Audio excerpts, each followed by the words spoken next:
workaholic. I don't think you knew this. You're a workaholic. Now we know. I must care. I mean, I'm choosing it, right? But well, I don't know. Well, good for you. You care about your job. I care about my job. Apparently. I don't know whether it's that I care about my job, it's just the one thing I have to care about, so I'm going to do it. And the plants, Dan. What about the plants? Don't forget the plants. Don't let the error seep in. You have plants as well as a job. Are you saying plants or plans? I am saying plants. Okay, cool, good. Yeah. Yeah, good. You're that like, makes wow. sense. I don't want any plans. Plants, yes. Yeah. The tomato plants are alive, and everything is flourishing. We've actually had some rain recently. Yes, plants.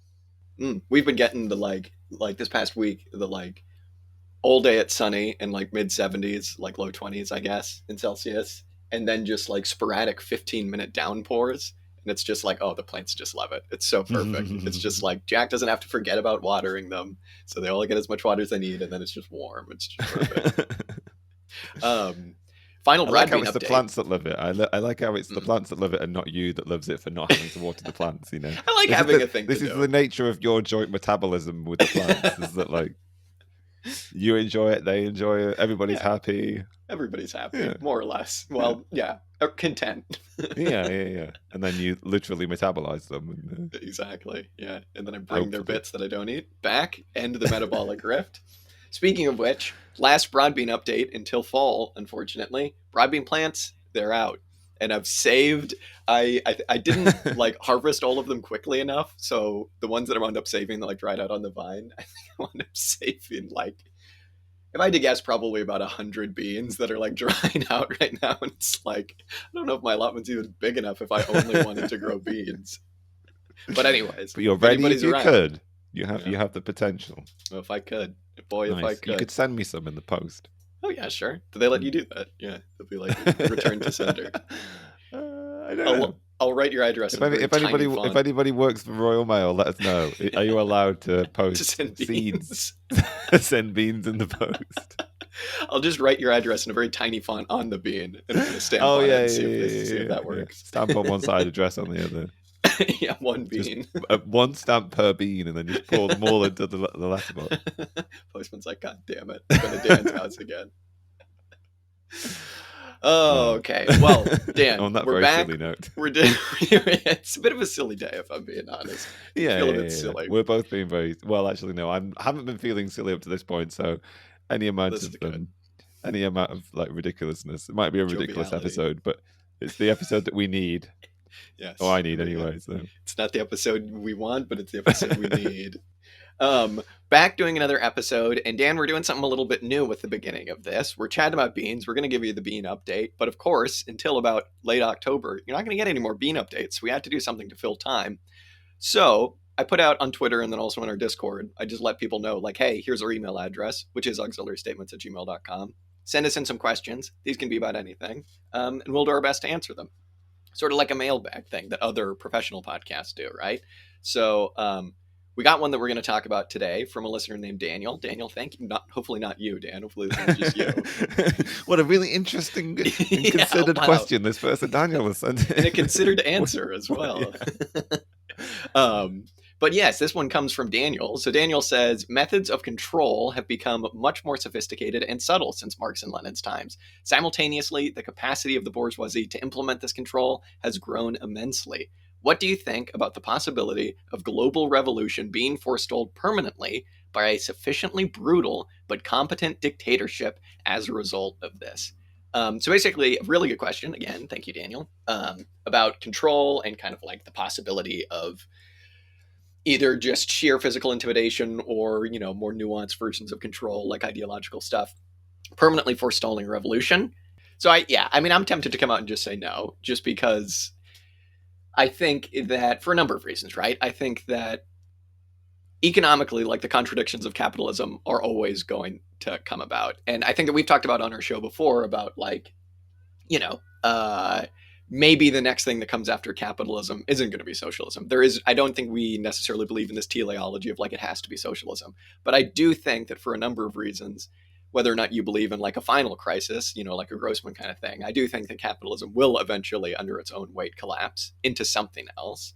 And I also think that when you think about the ecological question, um, it just can't keep appropriating our ecology in a way that it has been doing for the last couple centuries on a permanent basis. So I think like even if this amount of control was possible by the bourgeoisie over the working class, I think that other factors would come in and end capitalism anyway. But I guess the question is actually like, what about the possibility of an actual revolution being forestalled? Um, I also don't think that that is possible because I think that it does get to a point whether you have like an immiseration thesis kind of thing where like certain segments of the working class are just so pauperized that there's just nothing else that they can do. Um, you know, Capital isn't able to be valorized. People don't have enough work. People are too poor, whatever, et cetera, et cetera, et cetera. The state's falling apart. I do think that inevitably there are going to be revolutions, and I don't think it is possible, no matter how much violence or ideological control there is, intimidation, that kind of thing. Um, I don't think it's possible to stop them. I mean, we've seen them be forestalled, but I think that that's more of like an economic consideration. And even though you do see like elements of the working class kind of going against its own interest, um, those are ideological questions, and I think in the end, like the material reality always has the final say. So I don't know. What do you think? I feel like the question of revolution is a political one, right? It depends um, how the political movement that's bringing about capitalism, bringing about the revolution, um, goes about undertaking that deed and what forces are pitted against it. I can sort of imagine a possibility of every effort at conscious political socialist revolution failing. I mean, we have seen it previously that the counter revolution has won out in all previous cases of um, socialist revolution. There's no reason to think that that couldn't just be the permanent outcome. And the question then becomes, as a result of that sort of counter-revolutionary dictatorial measures to maintain the status quo, is it possible to permanently maintain capitalism? Um, and I suppose then it comes down to this sort of like political determinist versus economic determinist distinction of what the revolutionary process will be like.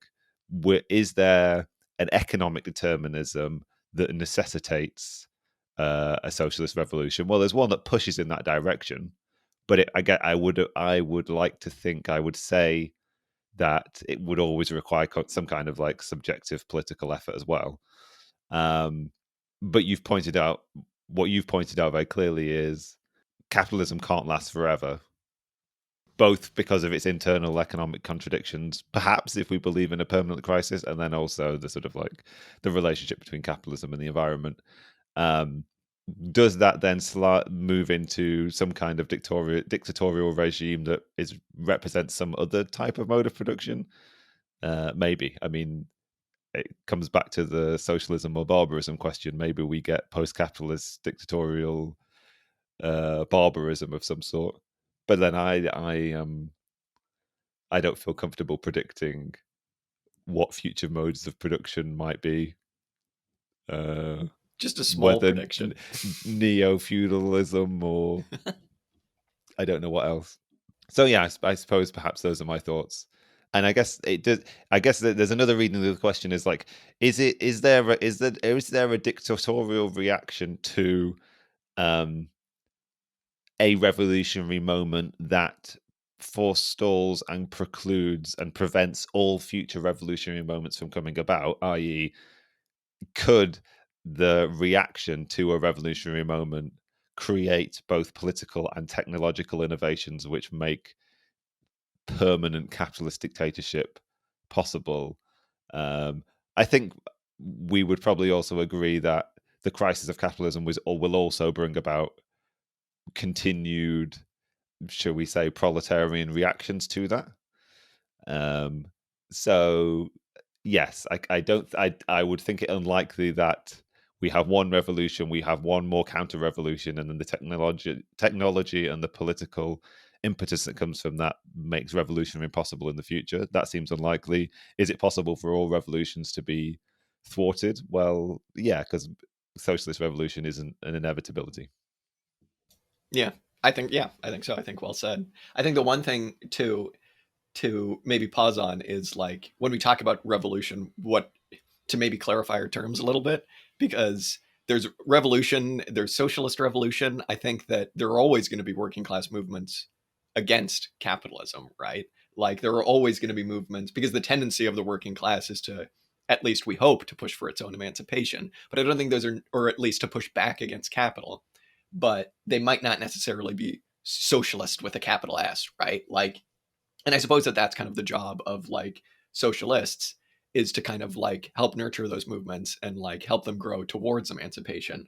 um, but I do think that there are always going to be revolutions. Again, another thing that's in this question is like global revolution. Like, who knows? I don't know. It would be nice if it all happened at once. I don't see that happening just because of the nature of the capitalist economy. Things are different the whole world over, despite being part of the same system. But yeah, I think that's about what I have to say about it. I think the energy is always going to be there as long as there's capitalism for a revolution, but whether or not it's socialist is kind of, up to people. So we'll see.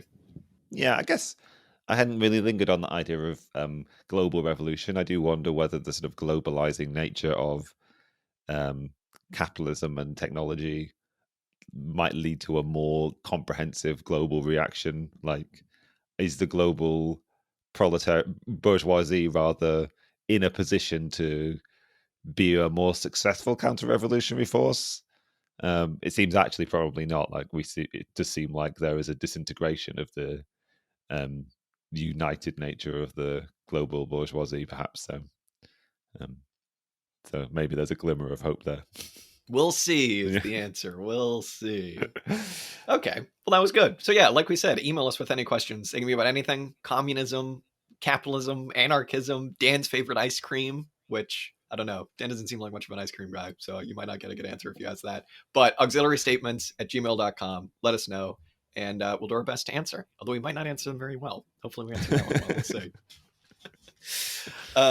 Okay, so Dan, on to the actual stuff for this week's episode. What we read. I'm like, yeah, this is going to be an interesting one, I think, for sure. So just up front, what we read was an essay by somebody named Nodrada, who has a blog that we will link to in the description. I always feel like such an asshole saying that. But this piece that we read is called Karl Marx and Indigenous Critiques of Capitalism. It was published, I think, relatively recently, republished onto Cosmonaut. If you want to, you can go listen to somebody read that out. It's read very, very well. If you don't want to read it, you should read it or listen to it, whatever.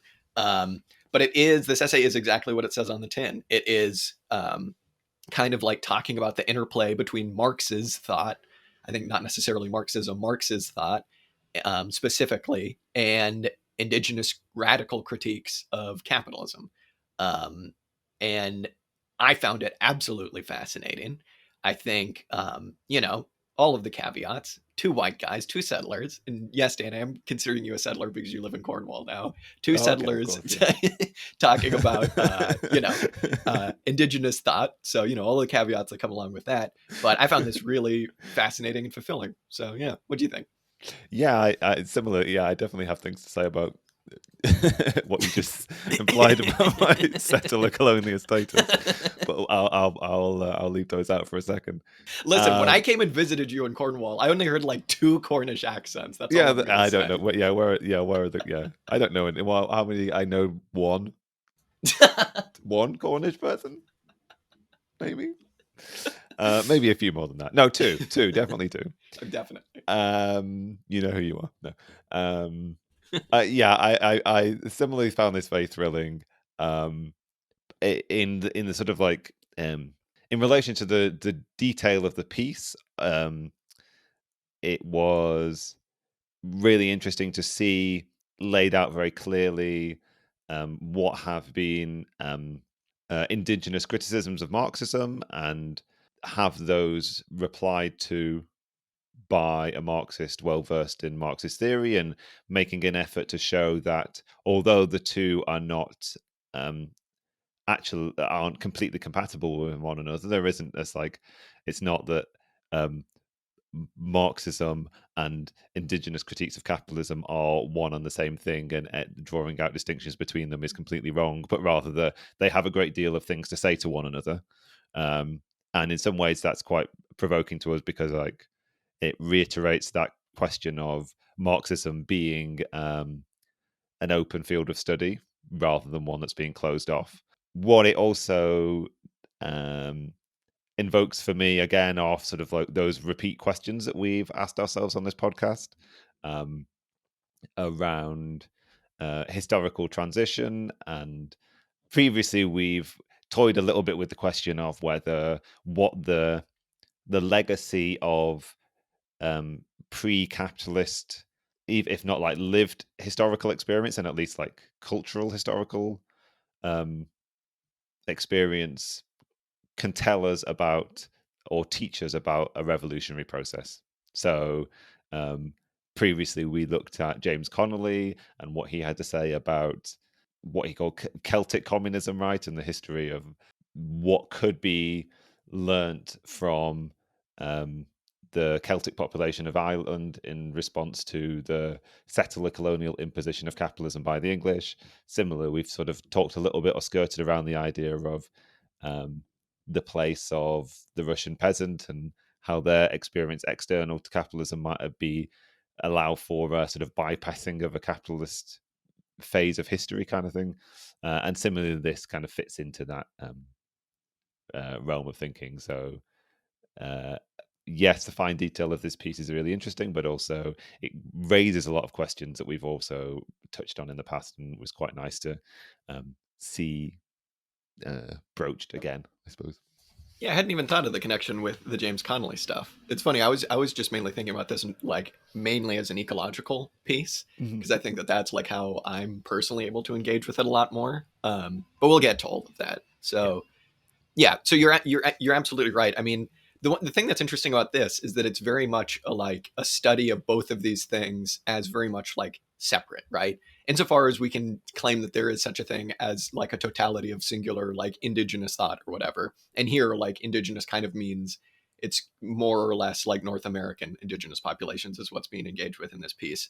Um, the author is kind of making the point that like these are not irreconcilable, indigenous thought that is and Marxist thought. But it's really interesting because in a lot of essays like this or pieces you would get the author trying to make the point, especially if they're Marxist, right, that like and so this is why this thought, whatever they're talking about, is compatible with Marxism, and here's why Marxism totally works if you're looking at, you know, indigenous thought through a Marxist lens or something. And the author's actually being a lot more nuanced and saying that really you need to be looking at these things as independently valuable and as their own things, right? And there are connections between the two, and that's kind of like another main point of the piece, is being like they're not as irreconcilable as you think. But the goal isn't to have, as they call it, like a forced homogenous kind of like grouping of the two things into one kind of like, you know, blurred over like mesh of Marxist indigenous thought or whatever. And they also make the point that like if you're a Marxist and you're trying to do that, they say that you're just going to be another variant of like the same old colonizer, which I thought was absolutely fascinating because they started off by basically all of these indigenous radical critiques of Marxism, right, that are criticizing capitalism, but also of Marxism. And at first I was a little bit like, whoa, hey, you know, hands off Daddy Marx or whatever. But then, you know, they really get into it. And it's like, well, if you're looking at Marxism through this kind of teleological lens that a lot of Marxists have, right, as you were kind of just touching on, of like, you know, we have like primitive communism, which is talked a lot about here. And then we have like whatever feudalism, or no, then we have like the ancient mode, and then we have whatever feudalism was, and then we have capitalism. And we're always moving forward, you know, in history, and there's nothing really to be learned from the past except for how transitions work, you know, and that's kind of it. But the author here is saying that these two things, Marxism and indigenous thought, are independently valuable. And as they said, I think they said something like the phrase they use is that they have related hearts. They're trying to do similar things, but in kind of different ways.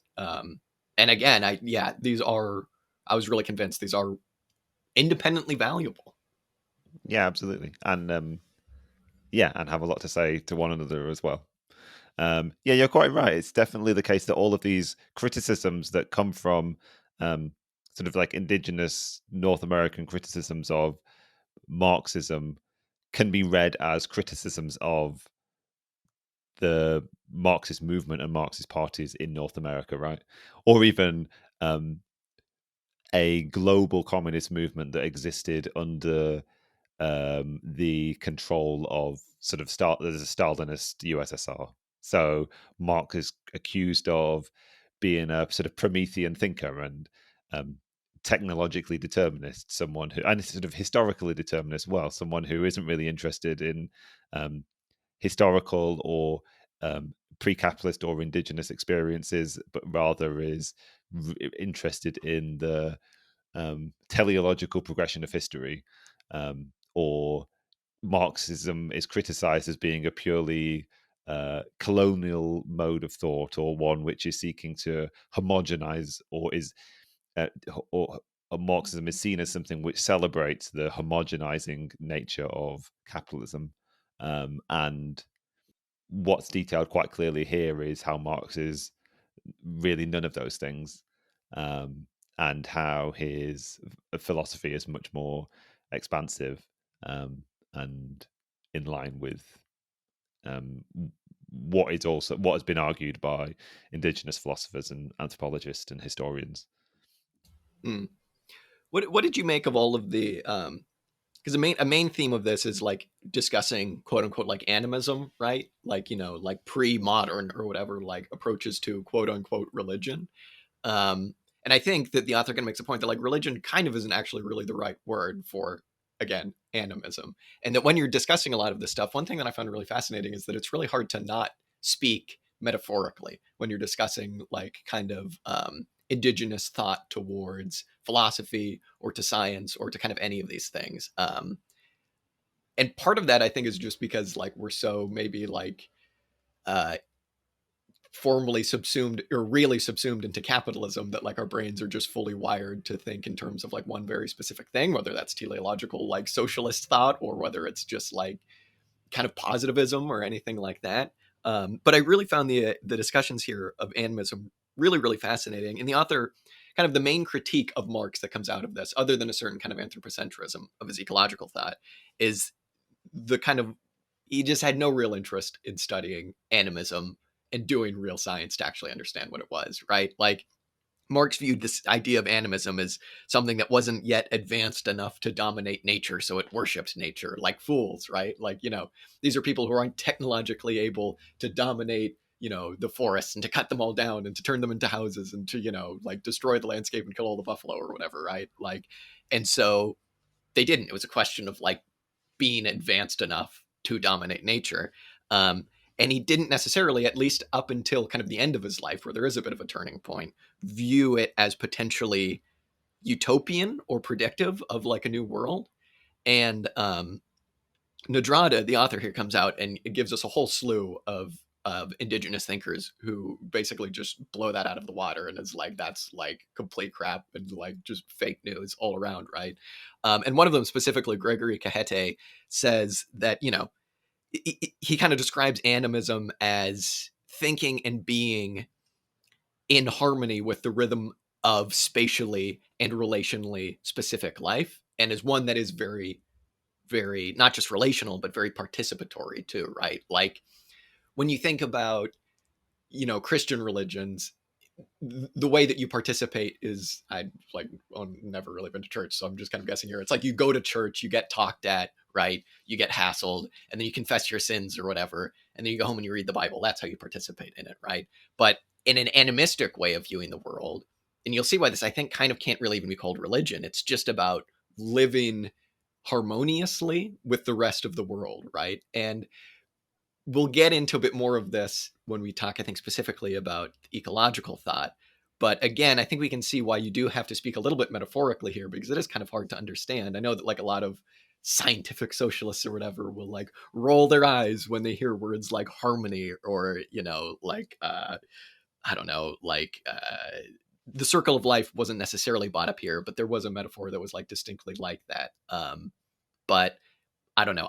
I did find, even though it was very metaphorical in the way that it was all described, I did find this very enlightening. And I think specifically the idea of spatial connection to like where you are spatially in the world, being connected to that part of nature, and the kind of like participatory relational nature, was really fascinating, and I think kind of jived a little bit with some of the ecological thought we've read. But yeah, now I'm Yeah, I getting don't know off whether track. you want to. Yeah, I my first instinct was to immediately bring up metabolism. Mm. So maybe we could just go. Maybe we could save that for a minute because we could save the sort of like um, ecological thinking implications. I really did appreciate the explanation of Marx's critique of religion, and how that really doesn't necessarily apply to a critique of animistic forms of religion. Um, and although there are places where you can quote Marx as being critical of sort of like primitive animism, as you say, there are also points later in his life when he becomes more familiar with what some of these forms of thought are. And the author implies that it's through an engagement that Marx has with sort of like animistic forms of thinking that also then lead him to reevaluate other things like the Russian Mir, for example. Um, so it's clear that there is this sort of like evolution in Marx's work, and he's obviously contradictory, as we've said before. Like there were many places you can quote Marx against Marx, right? But I do like that the author brings up that sort of oft-cited quote about like religion being the opiate of the masses, and points out that what it is that Marx is criticizing is this sort of like separation that's experienced in religion. Criticizing Christian religion as being this sort of like dualism between sort of heaven and earth kind of thing, which exists for Christian believers as both something which, or maybe we'll say Christian proletarians who are also Christians, exists for them as something which is both a piece of propaganda, something which is meant to lead them to accept their existence on earth because of the sort of rewards that come from heaven, but also is a drug, is something which um, makes existence bearable, kind of thing. Hence the reference to opium. Um, but what the author is saying here is sort of like the the nature of animistic religion doesn't have that separation at all. It isn't experienced as um, a split so much as a sort of like lived union kind of thing, which in some ways then brings us on to maybe also the question of um, the relationship to nature, right, and whether there is this split between nature or um, a unity between the two, I suppose. Yeah, last thing on the religion stuff.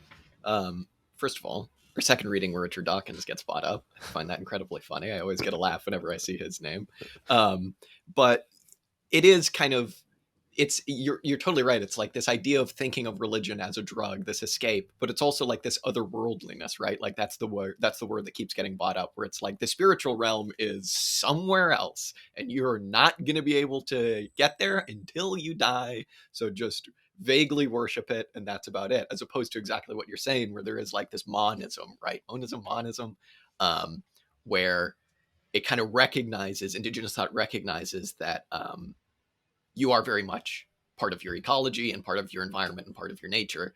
Um, and yeah, I think we should get into the ecology stuff now. It doesn't go as far, and if that's the right way to say it, as something like deep ecology, right?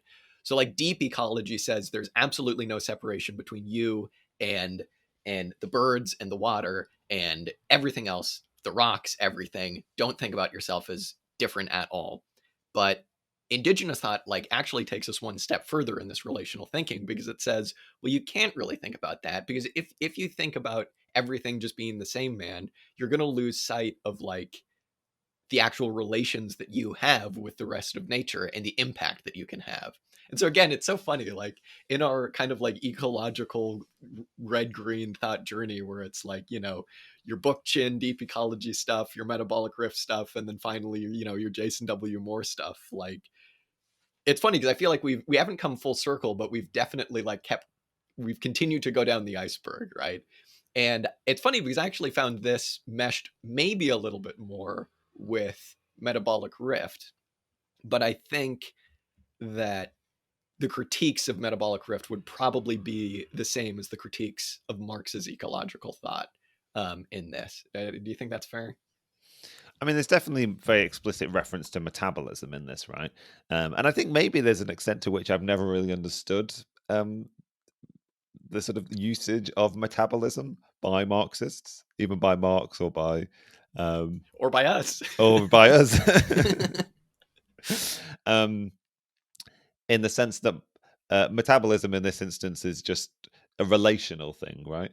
So although um, this piece uses the phrase metabolism a lot, I sort of do feel like there is an avoidance of both the dualism and the monism, and something therefore reminiscent of uh, Jason Moore's efforts toward a sort of dialectical approach to the relationship between humans and nature is being here ascribed to um, the sort of North American indigenous approach to um, the relationship between themselves and nature, which sort of like perhaps appears in the animistic approach to religion kind of thing. The author makes the point that um, humans and nature in that sort of like uh, animistic cultural tradition don't always have a purely united existence. You know, it is entirely possible to have the experience of uh, um, nature as being opposed to human beings and sort of creating that dichotomy. But what they say is, for in that sort of cultural tradition, it's indicative of um, an imbalance. It's indicative of a problem. Whereas they make the case that um, capitalism's relationship to nature, which is one of separation, one of domination, one of exploitation, um, is experienced by capitalism as sort of like, well, we um in our sort of like engagement with ecological thinking in the past, we've seen that capitalism needs that exploitative relationship to nature, right? um so although for indigenous philosophy and religion it's not a matter of like pure unity, there's very much a different relationship to um that rift or that dialectical relationship, I suppose. Yeah, it is. It very much, and this is something I found really refreshing. It very much is open to the idea of disharmony. And it's kind of like, well, you as an independent actor are able to intervene, and it is kind of your role to kind of like end these disharmonies. And just jumping back a bit, at the very beginning, the author kind of talks about, Marx's quote about living labor being dominated by dead labor, right? Capital dominating concrete labor, and you when you're at your job, you're being controlled by profit, which is basically just dead labor, right? Um, and it's also kind of connected to the indigenous idea of kind of like a haunting, right? Where, and kind of this relationship of like time and the present versus the past, where in the past, in capitalism, the past haunts us. The past is this bad thing that dominates our lives and makes everything very bad. Capital is like the cause of a lot of the really horrible things in the world, and that is the dead labor coming to dominate you, right? But in indigenous thought, the past is something to kind of like relate to. And in this sense, you can kind of see why you would use this phraseology of like harmony versus disharmony, right? Um, and in that sense, you can think of capitalism as an immense accumulation of disharmonies, right? And that's what it does. It just accumulates disharmony. It's just a way of like ripping the environment apart, alienating you from nature, alienating you from your work, and just mass creating disharmonies on a mass scale. And just as a side note, it's funny, I've been thinking about kind of like my relationship to like the past, because like ancestral past is something in indigenous thought that is like you're in communication with, right? And it makes sense because you have like this regionally and spatially specific relationship to the land and to its historical past and to your historical past. And I was kind of thinking about like my personal relationship to that, and I was just like, I don't have that at all, like literally at all. You know what I mean? Like my mom is Australian, my dad is a white American. Like my dad's family, don't really know too much about where they came from. A lot of them were orphans. We don't really know anything past a couple of generations. My mom's side, they were shipped over because they were like too poor to live in England, so they got fucking arrested and put on boats and sent to Australia, where they became settlers, right? And because of that, like my past is just, it's a fog. I like am just not able to connect to like any regionally specific or kind of like historically specific relations to, you know, to myself or to like the place that I was really raised. And it's really fascinating in reading this, like just how much of a disharmony that is. Just, you know, just floating, just being like not really being able to ground yourself in space or in time. And how, again, that's just like another one of these disharmonies. I think the idea of capitalism as an accumulation of disharmonies is really fascinating to me. And this whole idea of time is just like discussion of time was just like, oh, wow, crazy. Yeah, I feel like you'd had a different experience of the questioning or the significance of time to this piece. I do sort of want to dig into that a little bit because um, I guess I don't really want to. I didn't get enough from reading this piece to know exactly what the Indigenous American relationship to time was, and how that what the bearing of that work relationship was on ancestry, I suppose, or whether it doesn't necessarily. Maybe you can overcome a relationship, a sort of absent relationship to definitive biological ancestry through, in this instance, a relationship to um, a sort of imagined cultural ancestry and its relationship to an imagined animistic rather conception of nature, I suppose. Well, Um, I so think that maybe I think maybe this gets in. Sorry, but I think this gets into like whether or not your culture has been like really subsumed into capitalism, and that's the relationship to time. Mhm. Because like for someone living in Germany who's lived in the same village as their family has lived for the same 1,000 years, you would expect them to have the same relationship to the land and to their ancestry. But that isn't the case, right? Because Germany has been really subsumed into capitalism forever, right? So there's this interesting point of like, well, actually, indigenous thought and indigenous people in North America have not been. And so the relationship to their past is one of like kind utopian isn't quite the right word because again a lot of the indigenous thinkers quoted in this piece would be like look to the past, don't necessarily look to the future because we had this, you know what I mean? But I think that's the relationship to time and ancestry, maybe. yes, yeah. And I'm really pleased that you bring up the relationship to formal and real subsumption because I'd kind of forgotten that element of the puzzle. But that those two pieces of terminology are very central to this, and sort of generally central to considerations of how to relate to um, pre-capitalist critiques of capitalism or um, critiques of capitalism that stem from people who have experienced the sort of like rupture in their lives that is the introduction of capitalism. Um, but then I guess there's something about living under a real subsumption of capitalism, which all of the relationships that brings about that stem from the wage labor relationship, the relationship to commodities, the relationship to capital in and of itself, and needing to work for a wage to exist, that put you very much in the very present moment of production and sort of separate you from any connection to um, sort of alternative modes of economic existence, kind of thing. There's it basically sort of what I wanted to try and tie it back to was uh, the actual nature of the capitalist mode of production, which then um, generates that uh, alienation, shall we call it, like the ancestral alienation, I suppose, or the Yes, is it like spatial and temporal alienation, I yeah. suppose?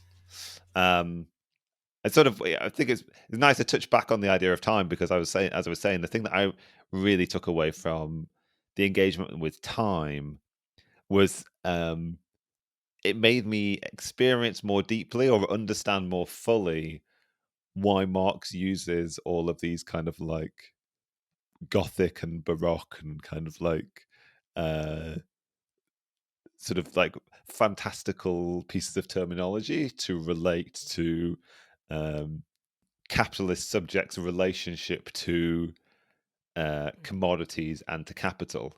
Um, and I found it. I thoroughly enjoyed this idea of like a description of the capitalist subject's experience as being one whereby our living labor, our labor in the moment, is sort of terrorized by the dead labor of the past. I presume in the form of capital commodities, i.e., in the requirement to uh, earn a wage, but also like do productive work, but also in our day-to-day engagement with other commodities that create this sort of like create both commodity fetishism and also the sort of like separation from other human beings as being jointly engaged in work, and rather create this a relationship to commodities that leave us alienated from other human beings, I suppose. I mean, I don't know. Marx is almost what partly what I want to say is I really enjoyed that. And then also I had this element of me that was sort of querying, well, whether is that in and of itself actually the conscious experience that capitalist subjects and proletarians are having, or is it rather um, a sort of like metaphorical explanation for the general alienation that we experience? Um, because I think it is probably the real experience because, uh and the only reason I kind of say that is because if we think about like our preferred brand of post-capitalist organization, which is, you know, like Group of International Communist Labor Time Planning or whatever, like that shows us why the distinction between concrete and abstract labor needs to be overcome, right? And how you can overcome it. Because under that system, it's time measured by time. It's 1 hour for 1 hour, right? But under capitalism, like it's a completely unequal exchange. And so your labor is completely controlled by the abstract. It's controlled by socially necessary labor time and demands of productivity. And even individual capitalists, your boss doesn't control that, right? Like that's just something that is just emergent on a level that none of you have any control over. And so when you're kind of able to remove that, then you can kind of see, I guess, that like that is what is actually meant by overcoming, you know, concrete versus the abstract, I guess, or like I suppose that's kind of what I thought about it. yeah, and it does bear relationship again to the idea of formal and real subsumption kind of thing, and these criticisms, or that let's say that the sort of like that critique of capitalism that I was just describing of Marx's, where he uses all these sort of like vampiric or ghostly references to describe our relationship to the commodity, right? Maybe that kind of criticism makes sense to somebody that's existing under a formal subsumption to capitalism. If we go to the idea of formal and real as being like a temporal thing, right? First there is a formal subsumption, and then there is a real subsumption.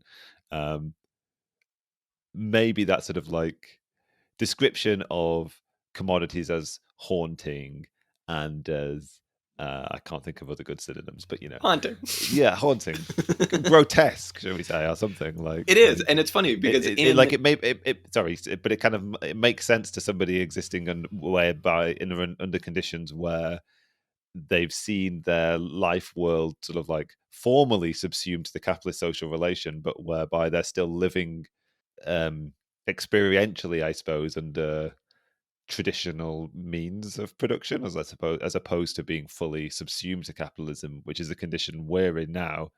And maybe that's why I had that experience to that description where I'm like, do people actually experience the relationship to the commodity like this, or is it that the alienation is so much deeper? But then again, this sort of brings us on to what's to be learned from these indigenous critiques of capitalism, right?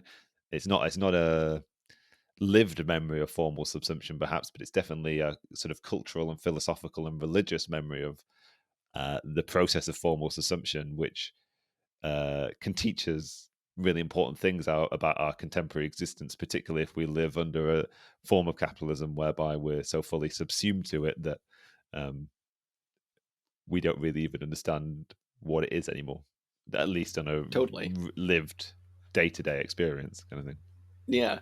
It's funny. It's funny that you bring up like those specific words because the help hold my hand helper book that I used to get through Capital was the David Harvey. And in the very beginning of the Harvey's Reading Capital or whatever it's called, he's like, you read these first couple chapters, or even the first chapter, and you're expecting Marx to be this uber materialist, and then he just hits you over the head with like spooky vampires and ghouls, and like you look at a commodity and you cannot possibly understand just by looking at it and turning it around what gives it value. There is like this, you have to engage in conceptual thinking to really fully understand what's going on with commodities and value. And it's a very similar thing. This idea of haunting, I think it is actually like quite valid and quite apt. And I feel like Marx might actually even just use that word in some translations when he's talking about commodities. I'm really pleased that you bring up materialism, because that's one of the things that I also thought we really need to touch on a little bit, was like how Marx can be wrongly characterized as being maybe a vulgar materialist, like a positive materialist, somebody who's only interested in, whose approach to science is one of studying real physical objects in the world, one which doesn't think that there is any sort of separation from our experience and those things, whereas Marx very much more in the vein of like there being a sensory separation from things, but also there are social phenomena which are worthy of scientific study, which don't actually have material existence in the world, but they are material things by virtue of the impact that they have, by virtue of the sort of like force that they have, kind of thing. Like the nature of the commodity, if you were going to approach it from a sort of like more vulgar scientific approach, you'd end up as a maybe like a Smithian or something, where I don't know, like I don't know, like you'd have maybe a neoclassical approach to the commodity, whereas Marx has a much more has a different form of materialist approach to it, and it sort of that then brings us back to some of the authors' defenses of Marx against some indigenous thinkers' critiques of him, whereby the critique says that Marx is a scientific thinker, or a sort of positivist scientific thinker, and not and relentlessly critiques religion, relentlessly critiques pre-modern things, and then champions sort of like science and even elements of capitalism as being based on a sort of teleological reading. And what the author says, no, like there might be these references to Marx's critique of religion, but really what Marx spends most of his time doing is critiquing the secular world. He's critiquing secular, maybe what I was just describing as vulgar materialist forms of analysis. He doesn't spend all of his time belittling the pre-modern and the I don't know, the religious or the primitive, quote unquote. Yeah, this is why Marx is like, you need to go down into the hidden abode of production or whatever, right? Like you need to descend, right? Yeah, all very, very good. I think I kind of want to return to the ecology stuff. Should we do that? So there are a series of thinkers in here who get cited to discuss kind of like the indigenous relation to nature as such, right? And I'm going to quote some of them at length just because it is worth hearing it straight from them. One of them is Viola Cordova, who says, basically, in describing this kind of monism that we've been discussing, everything that exists is perceived as being the manifestation of one particular thing. In effect, everything that is one thing. The oneness is ascribed to the fact that everything is essentially the life force, right? And so it's funny because like the popular culture representation of specifically of like Native Americans in media is just one of like, the plains and the buffalo, this respect that we have for nature. And it's not like actually engaging with what is actually being stated here, which is like, well, I'll get to it here in a second because there's a quote from someone named Luther Standing Bear here, and this is going to be kind of the one that I quote at length. It is particularly heavy. So in an effort to kind of explain this monism and explain what is meant by disharmonies and haunting, I'll read this. So Luther Standing Bear says, "The white man does not understand the Indian for the reason that he does not understand America. He's too far removed from its formative processes. The roots of the tree of life has not yet grasped the rock in the soil.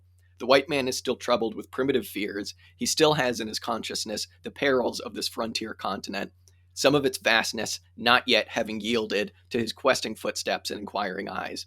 He shudders still with the memory of the loss of his forefathers upon its scorching deserts and forbidding mountain tops. The man from Europe is still a foreigner and an alien, and he still hates the man who questioned his path across the continent. But the Indian is but in the Indian, the spirit of the land is still vested. And then moving on at another point, he says, we do not think of the great open plains, the beautiful rolling hills, the winding streams with tangled growth as wild. Only to the white man was nature a wilderness, and only to him the land infested with wild animals and savage people. To us it was tame. Earth was bountiful, and we were surrounded with the blessings of the great mystery, not until the hairy man from the east came, and with brutal frenzy heaped injustices upon us, and the families we loved was it wild for us. When the very animals of the forest began fleeing from his approach, then it was for us that the Wild West began. Pretty fucking brutal. And I think that that really gets to the heart of what is being discussed by Viola Cordova, Luther Standing Bear, Winona LaDuke, a lot of these people, in just kind of really trying to understand, like, you know, you really only need to look at what capitalism and the social relations of our time are doing to our ecology to see that this is just absolutely correct. And this idea that there's nothing to be learned from like so-called primitive peoples and these ways of life that have, you know, been held over from like pre-settler times in the United States is just absolutely absurd because, you know, it's so funny. Like when we approached the Jason W. Moore and the John Bellamy Foster and all of the different ecological stuff, and specifically, I think the Murray Bookchin, when we read about ecology, our minds are blown about the ways in which they discuss our relationship to nature and our relation to ecology. And it's so funny because we're like, how long did it take for like settlers to figure it out? You know what I mean? This stuff has always been there. It's so funny. It's like we've been looking for this, like, how can we consider our relationship to nature? We need to get into systems theory to really understand this. And it's just like, well, it's always been there. And it is this idea of acting in harmony and this kind of monism. But it's funny because it isn't, as I said before, it isn't the monism very specifically of deep ecology. It's a monism that gives you agency, but an agency to kind of like, you know, understand the world and to help it through its disharmonies, if that makes sense. It's really beautiful, but it's also just like really enlightening. I think. Those quotes specifically from Viola Cordova and Luther Standing Bear, I was just like, oh, okay, it's been there this whole time. What I liked in this piece, it was the description of the settler critique of settler colonialism, and you can relate it to that description of pre-colonial America being wild and untamed, and therefore the population that existed there also being primitive and wild somehow. But the danger is that if you're going to take a deep green approach, what you do is celebrate, rarefy that wildness and demand a return to that, and overlook the fact that what was in that piece, right, was that actually there were relations that existed there. Like, it wasn't a monistic existence. It wasn't that the human beings that exist in there were purely part of nature, and then by virtue of the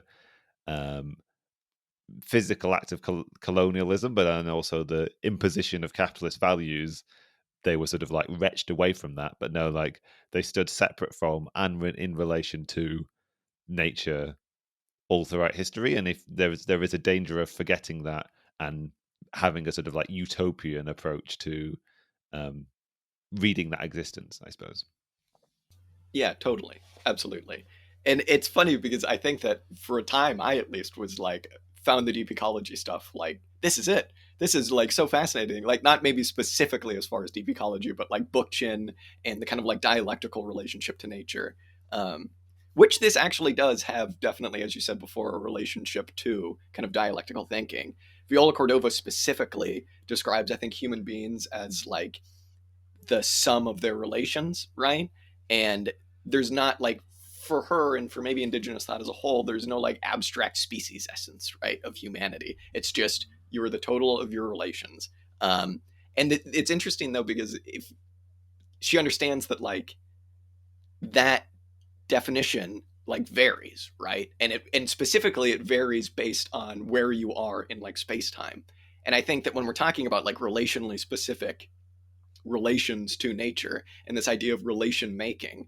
This is something that can be really helpful in actually understanding what a post-capitalist world could look like, because again, we want to get away from this forced homogenization that capitalism has, whether it is through abstract time or abstract like space, because maybe it doesn't actually make sense to do what the capitalists did in the 1800s and just create abstract space with energy production just for the sole purpose of just being able to put coal-powered plants in the middle of town, right? Like, maybe that doesn't actually make sense. Maybe you need to consider where you are. And when it comes to food production, like, that's a hugely important thing, right? Like, maybe you don't want to be eating strawberries in February if you live in Norway. You know what I mean? Like, the idea of like getting away from this homogenization is something that you see in indigenous thought, but again, you also see it in Marx.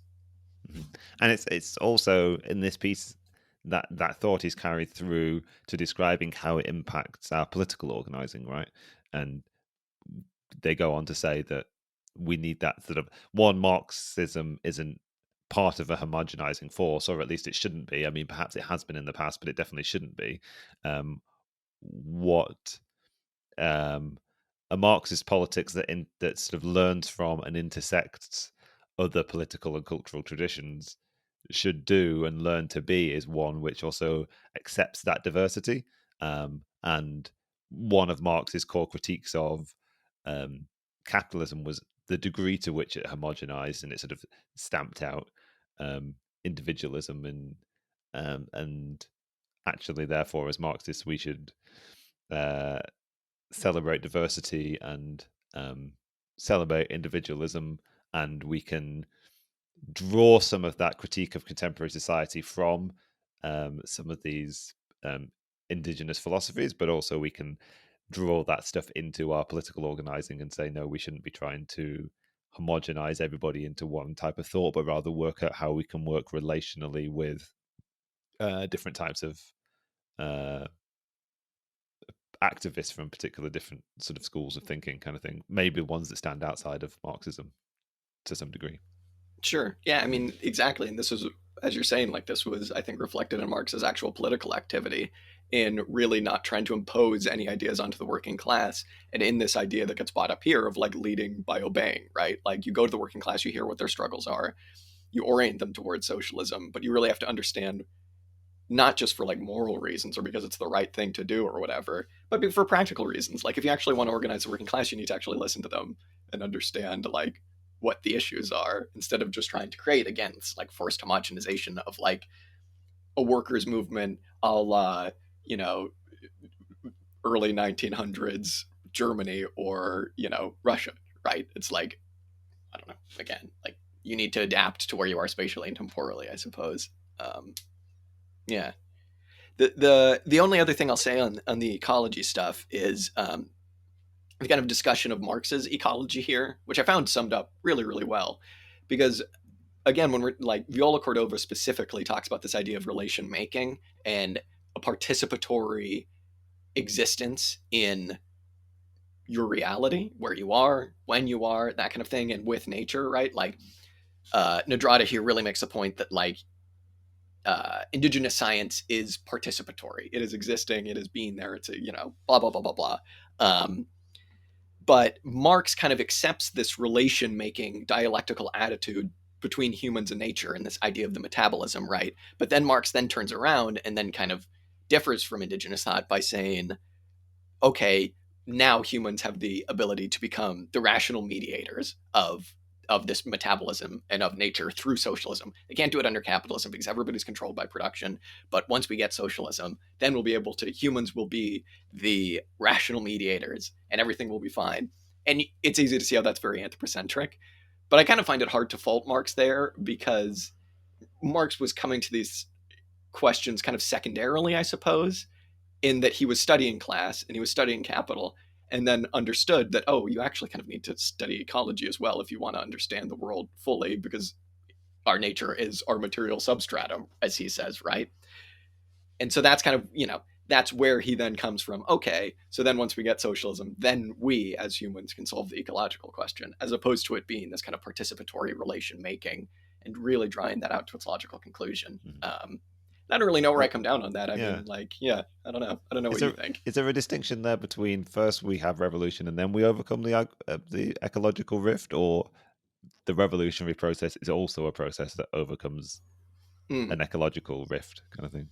Is that a valuable distinction to No, make? I don't know. I think it definitely is, because I think it also puts the participation of the working class directly front and center in the revolution, as opposed to it being something opposed on it, right? Um, Yeah.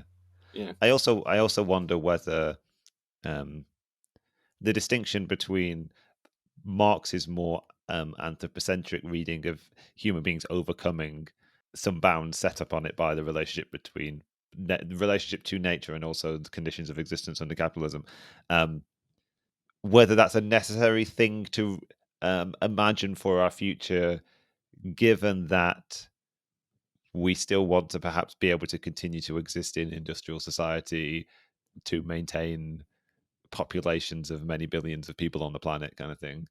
What is our relationship to nature going to be under those conditions? And is it, given that we're going to have certain technological fixes to certain ecological problems that might come about under socialism as much as they would under capitalism? The question of how to sustainably feed people, say, um, might need a technological fix so much more than it does uh, Like degrowth fix. a deep yeah, like, rather than a degrowth approach, or like a permaculture approach or something like Yeah, well, I um think and specifically, and sorry, and does that distinction, does that requirement, technological requirement, cut through, does it intersect with that distinction we were just making between Marx's anthropocentrism and a kind of like indigenous, um I don't know what the alternative is, um but a sort of indigenous approach, or am I just applying the wrong, am I applying that Marxism, that distinction between Marxism and indigenous thinking incorrectly to that case? I don't know. well, I think I definitely, when there were quotes in here about like why would we look to the future? We can just look to the past. That's where socialism was. I was like, I completely understand why that's being said, but again, as you say, like we are in a technologically different time, and we have a lot more people, and we will need to, do certain things that weren't around back then, i.e., Yeah, factories, mass farming, things like that. But I actually think that indigenous thought is a really good answer to this in terms of ecology, because it basically says it accepts that you are going to create not necessarily disharmonies, maybe disharmonies, but like you are going to, just by existing, have an effect on your environment and your ecology. And it's up to you to really sustainably do that, to limit these so-called disharmonies, right? Because like even the act of farming, no matter how sustainable it is, you're imposing a different state on the world than would otherwise exist. But I don't think anyone would be like farming's bad. It's about how you do it. It's about the relationship that you have to your ecology. It's about making sacrifices and thinking about it. Because right now we can't think about it, right? yeah. I mean, I guess the most technological solution to any ecological problem, or any human, maybe not even ecological problem, but ecological question, or question of human beings' relationship to nature, any technological solution to that is still a form of relation making, and a relation that I suppose is made through the oikos, right? Through Oh, the I'm going to try and use that piece of terminology and see if it makes sense. It's a relationship that is created through a dual relationship between nature and humans and nature, regardless of how technological it is, or um, how much control we seemingly think we have over the process. Um, it's still a relational one, um, in a Morean sense, I suppose. people exist. People exist is what I'm taking from this. Yes. It's funny, this Yeah. stuff really ties together the Moore stuff and the metabolic rift. Marx is thought, and kind of deep ecology in a really fascinating way. I'm really impressed. I can't help but feel that like it's like, oh, here it is. Mhm. You know what I mean? It's like, oh, there you go. And it's like common sense. It's like, God damn, am I so brainwashed that I can't even have figured that one out? Jesus. Um, The only other thing on that I'll say is there's a brief discussion of Winona LaDuke and her idea of Wendigo economics, which I thought was really interesting. And just quickly on this is exactly what we've been talking about. This is this idea of nature turned in on itself. It's a comparison to the Wendigo, which is ancient mythology, or old mythology, I should say, about, you know, this cannibalistic beast called the Wendigo that comes about and creates all of this fucked up disharmony and is scary and nobody likes. And is uncontrollable and cannibalistic and all of these bad things. And so Winona LaDuke basically says that that is what capitalism is. It's a system that turns on itself. It's the subject coming to dominate itself. And then the author Nodrada here uses that as a jumping off point to criticize bourgeois settler preservationists, which I thought was really fascinating, specifically John Muir, which I don't know, it's kind of antithetical to just like me to ever have heroes, but I think, growing up, John Muir was as close to a hero as I like ever had. And so I was like, oh no, no, I'm gonna have to kill my hero, not John Muir. But this idea of like of preservation and creating these marble gardens as like, it's so funny. It's like everything is abstract space, everything is, homogenized over. And so here's like the homogeneous nature, and you can go look at it. And there's one here, and there's one 5 miles away there, and go look at nature, and don't fucking touch anything. Don't fuck it up. It's so funny. The idea of, but they put forward as marble gardens. I think I really liked that. Yeah, as if we can then go off and create Megacity 1 and just destroy the environment everywhere else, as if the environments are somehow separate, kind of thing. I mean, maybe we just dome them over, and yeah, and that maybe we can. I don't know, but yeah. And still, until we successfully sort of like dome over all of the national parks of the US. Maybe it's the Simpsons movie answer. We just need to dome over ourselves and leave nature to just do its thing. Yeah. What are you going to do? So, yeah, I mean, then just the last thing on this is that what do we take away from this? Nodrada makes the point that we need to understand that in political organizing, you're not going to have a homogenous group of perfectly rank and file workers. There are going to be differences, and specifically, it would be like the most fucked up thing on the planet to expect to homogenize indigenous communities and reservations into your working class movements without listening to them or just doing it at all, right? And the phrase that's used here is unity and difference, a coalition of unity and difference, whereas bourgeois unity is called homogenous genocide, which I think is completely fair. So yeah, unity and difference. I was like, oh yeah, okay, there you go. There's a political question answered. Yep, sorted. Sorted. Yeah, I hadn't really. Yeah, it's. I'd never really thought about the folly of imagining a normative political subject and then just sort of like forcing or expecting everybody to conform to that and taking no interest in anybody that doesn't fall into that category. Of course, that is what Marxist political parties in the past have done. So it's definitely a political tradition that needs reckoning with. And this is a valuable commentary on it. So yeah, and specifically in North America, right? Where it's like, if you're like, how could you not see industrialization as just another further encroachment by fucking Europeans? You know what I mean? It's like, oh, great, now you want us to all work in factories and be socialists. Great. Yeah, no, that's perfect. Mm-hmm. But it comes back to what's very clearly criticized in this piece as being as sort of mistaking or sort of incorporating elements of capitalism into your socialism or into your future society or into your vision of socialism or whatever. Actually, you accidentally maintain elements of capitalism because you've taken a teleological approach, I suppose, or a technological approach, or because you haven't accepted the diversity of the constituency you're going to have to capture to your socialist project, I suppose. You accidentally carry elements of capitalism along and it sort of corrupts your movement in the future, which we've seen happen clearly. So. Totally. Yeah. It's this idea that even though the proletariat is simultaneously within and against capital, right? And Marx understood this, like, you do run the risk of proletarians like projecting themselves, because they are of capitalism, onto socialism, right? Onto communism in the future. And you don't want to do that. That's why you got to stay away from this market socialism stuff. Because, what are you going to do? It's no good. We'll always come back to capitalism. Anyway, really good.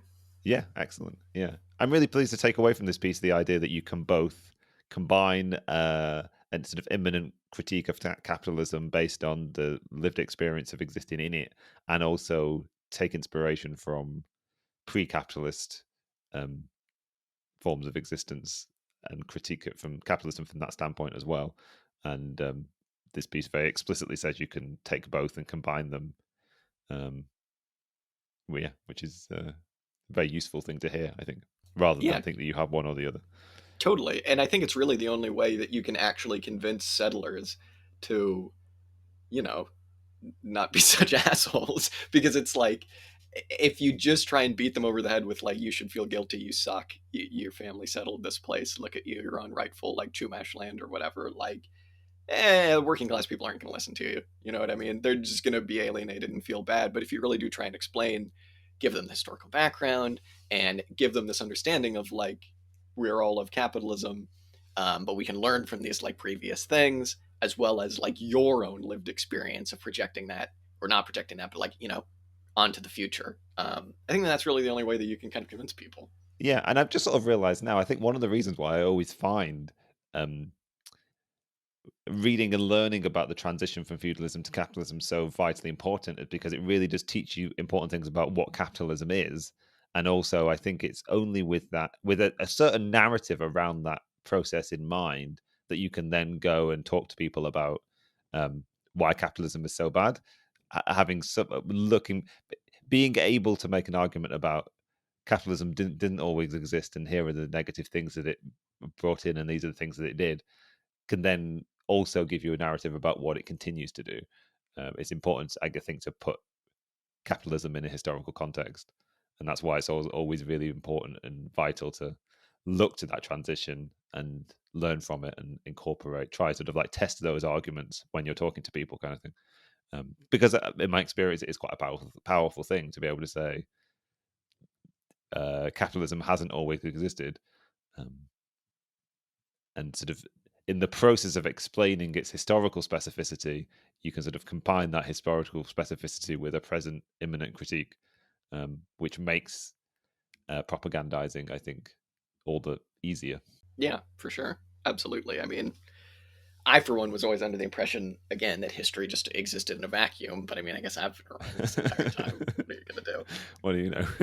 What do you know? And also, just like, what a font of wisdom to just have this, like, these philosophies from a time that aren't just pre-capitalist. They're like from an actual communal time. Like, if you're a Marxist, you're not taking that seriously, like, fuck off. Oh my God. It's like so fascinating, because even like what Marx was saying about the peasant mirror, right, as being like having a potential for being like projecting this communalism onto a post-capitalist future. Like, just think about it. It's the same thing, but it's like just actual communalism. It's just like, wow, actually existing socialism. Yeah. All right. Well, everybody go fucking listen to this, or go read it. You can go read it. Well, like I said, we'll have the links. You can go listen to it, because there's the recording. And again, this is stuff we should be taking seriously. Yeah. And I think you'll find something in this, no matter what you like. If you like the transition stuff, if you like the ecology stuff, if you're one of those sickos, if you like economics and that kind of thing, it's all in here. So it's very, very good. If you're a Stalinist, maybe not. Yeah, maybe not. Yeah. If you are a Stalinist and you're listening to this show, let us know. I think that'd be very funny. Let us know. Email us. Send us a question. You might be in our next mailbag section. Where will you hide when we come for you? Okay. Well, Dan, that has been lovely. Thank you again for this, and for listening. We'll see you next time. Yeah, thank you, Jack. Bye-bye, everyone.